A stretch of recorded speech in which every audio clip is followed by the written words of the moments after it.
আল কোরআনের উপদেশসমূহ। যদি তুমি পৃথিবীর অধিকাংশ মানুষের কথা মতো চলো, তবে তারা তোমাকে আল্লাহর পথ থেকে বিচ্যুতি করবে। তারা তো শুধু অনুমানের অনুসরণ করে এবং তারা শুধু অনুমান ভিত্তিক কথা বলে। সূরা আনআম আয়াত ১১৬। তোমরা ন্যায্য পরিমাপ ও ওজন পূর্ণ করবে। সূরা আনআম আয়াত ১৫২-৫৩। অহংকার পতনের মূল। তুমি এই স্থান থেকে নেমে যাও। এখান থেকে তুমি অহংকার করবে, তা গ্রহণযোগ্য নয়। সুতরাং তুমি বের হয়ে যাও, নিশ্চয়ই তুমি অধমদের অন্তর্ভুক্ত। সূরা আরাফ আয়াত ১৩। নামাজের সময় সুন্দর পোশাক পরিধান করো। ইরশাদ হয়েছে, হে আদম সন্তান, তোমরা প্রত্যেক নামাজের সময় সুন্দর পোশাক পরিধান করো।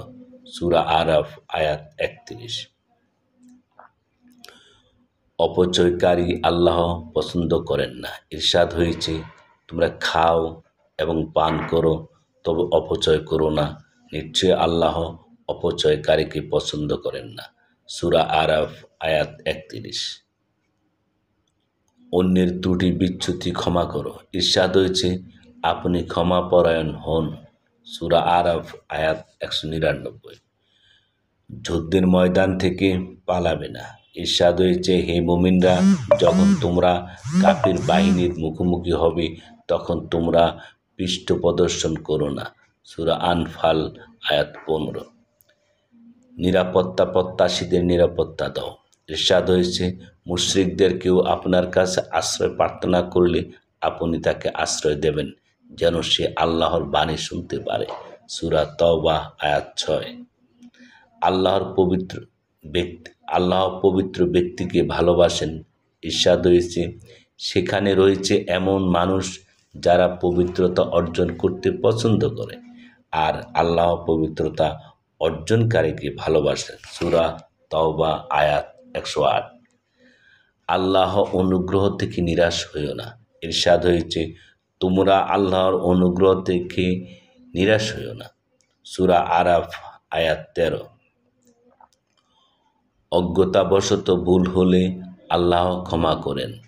ইরশাদ হয়েছে, অতঃপর যারা অজ্ঞতাবশত মন্দ কাজ করে, তারা পরে তওবা করলে এবং নিজেদের সংশোধন করলে তাদের প্রতি তাদের প্রতিপালক অবশ্যই অতি ক্ষমাশীল, পরম দয়ালু।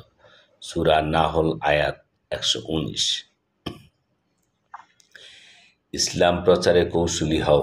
ইরশাদ হয়েছে, তুমি আল্লাহর পথে প্রজ্ঞা ও উত্তম উপদেশের মাধ্যমে আহ্বান করো। তাদের সঙ্গে উত্তম পন্থায় বিতর্কে লিপ্ত হও। নিশ্চয়ই তোমার প্রভু পথভ্রষ্টদের সম্পর্কে সবিশেষ অবগত এবং সত্য পথের অনুসারীদের ব্যাপারেও সর্বোত্তম জানেন। সূরা নাহল আয়াত ১২৫। কেউ কারো পাপের বোঝা বহন করবে না। ইরশাদ হয়েছে, যে সৎপথ অনুসরণ করে সে নিজের কল্যাণের জন্য সৎপথ অনুসরণ করে, এবং যে পথভ্রষ্ট হবে সে নিজের ধ্বংসের জন্য তা করবে। কেউ কারো বোঝা বহন করবে না। আমি রাসূল প্রেরণ করার পূর্ব পর্যন্ত কাউকে শাস্তি প্রদান করি না। সূরা বনী ইসরাঈল আয়াত ১৫। পিতামাতার সঙ্গে সদ্য ব্যবহার করো। ইরশাদ হয়েছে, আপনার প্রতিপালক নির্দেশ দিয়েছেন তিনি ব্যতীত অন্য কারো ইবাদত না করতে এবং মা বাবার সঙ্গে ভালো ব্যবহার করতে। সূরা বনী ইসরাঈল আয়াত ২৩। মা বাবার সঙ্গে মন্দ ব্যবহার করো না। ইরশাদ হয়েছে, তাদের একজন বা উভয় যদি তোমার জীবদ্দশায় বার্ধক্যে উপনীত হয়, তাদের উফ বলো না, তাদের ধমক দিও না, তাদের সঙ্গে বিনম্র ভাষায় কথা বলো। সূরা বনী ইসরাঈল আয়াত ২৩। জীবনে মধ্যপন্থা অবলম্বন করো। ইরশাদ হয়েছে, তোমার হাত তোমার গ্রীবায় আবদ্ধ করে রেখো না এবং তা সম্পূর্ণ প্রসারিত করো না, তাহলে তুমি তিরস্কৃত ও নিঃস্ব হয়ে যাবে। সূরা বনী ইসরাঈল আয়াত ২৯। সন্তান হত্যা করো না। ইরশাদ হয়েছে, দারিদ্র্যের ভয়ে তোমরা সন্তান হত্যা করো না। তাদের এবং তোমাদের আমি জীবিকা প্রদান করি, নিশ্চয়ই তাদের হত্যা করা মহাপাপ।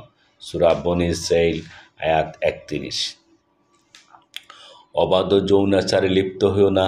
ইরশাদ হয়েছে, ব্যভিচারের নিকটবর্তী হইও না, নিশ্চয় এটা অশ্লীল ও নিকৃষ্ট আচরণ।